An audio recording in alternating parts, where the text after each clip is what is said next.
ไปดีทุกคนพอๆกับเสาเกตอีกแล้วเด้อมื้อนี้เสาเกตอันเลาะหวยเลาะห้องจ้าพี่น้องได้เบี้ยขี้เล็กมาบักหลายๆหนึ่งเสาเกตสิไปหาเลาะปลูกต้นผักขี้เล็กถ้าปลูกอันตามแคมหวยเลาะหวยอยากให้อันต้นใหญ่ขึ้นมาแล้วก็เฮาก็เฮ็ดรักหัวเลยประมาณนี้เนาะเพราะว่าอันต้นผักขี้เล็กนี่ก็มีประโยชน์หลายอย่างแบบเฮาอันปลูกไว้ให้เพิ่นใหญ่แล้วก็เป็นต้นไม้ที่ว่าอันให้เพิ่นหากของเพิ่นโป่งร้ายจับตะพังหวยประมาณนี้ทุกคนบ่อยากให้ตะพังหวยเจือนทันนี้แล้วก็สองมาก็คือว่า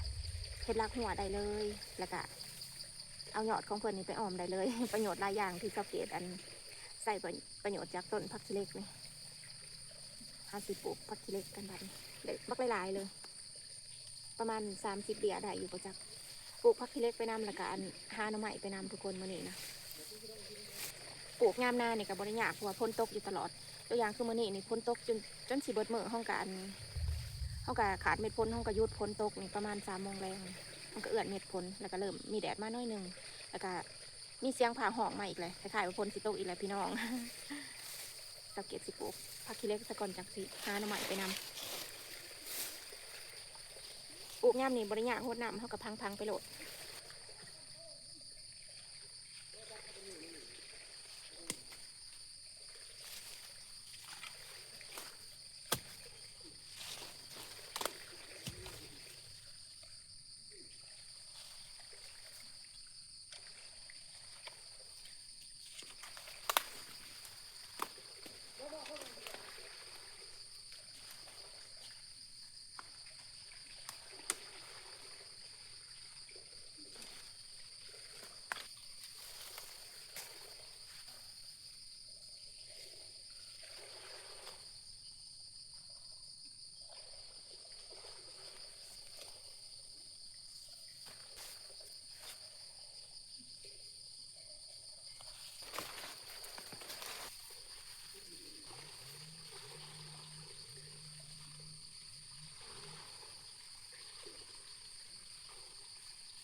เลาะมาพัดมาเห็นคุยจิหล่อขุดจิหล่อไปนำ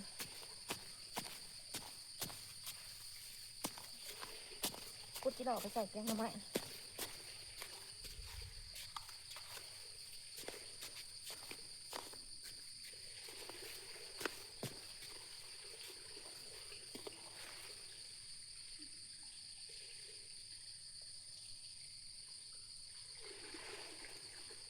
เสียงนำหวยไหล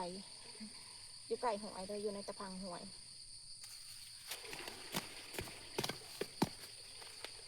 ตื่นๆนึงตื่นๆนึงเลย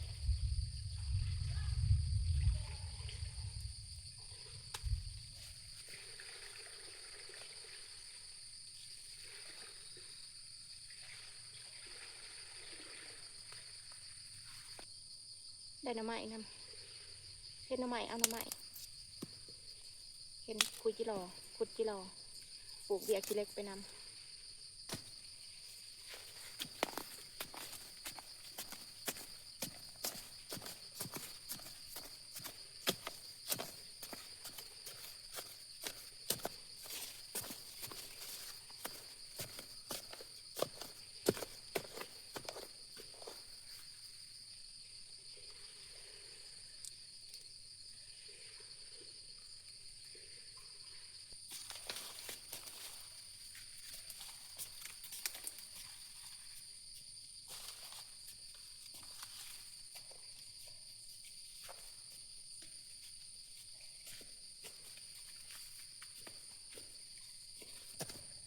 ตื่นก้นไหม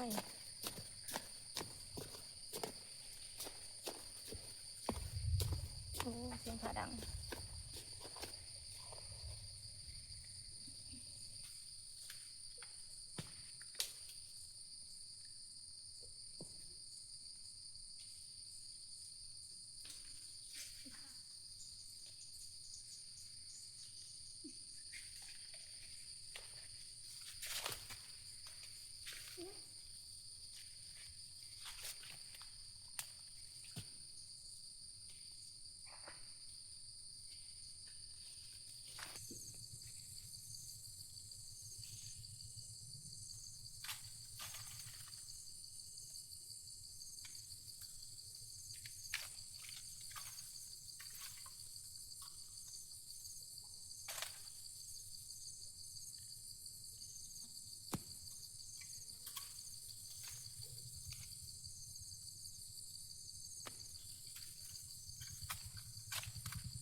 ค่ำแห้งแล้วพี่น้องอัน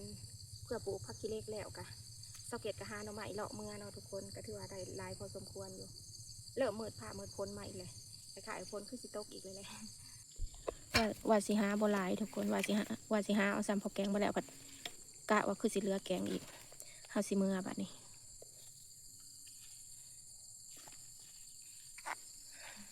ผู้หาหน่อไม้ก็เล่นน้ำเขากำลังเริ่มออกลายเลยทุกคนเขาหน้าน้ำท่วมก็สิประมาณนี้ความงามของเพิ่นใส่ปุ๋ยเทื่อเดียวแต่ก็บ่ได้ใส่อีกเลยขอจบคลิปไว้เพียงซ้ำนี้ก่อนเด้อทุกคนพบกันใหม่คลิปหน้าจ้าสบายดี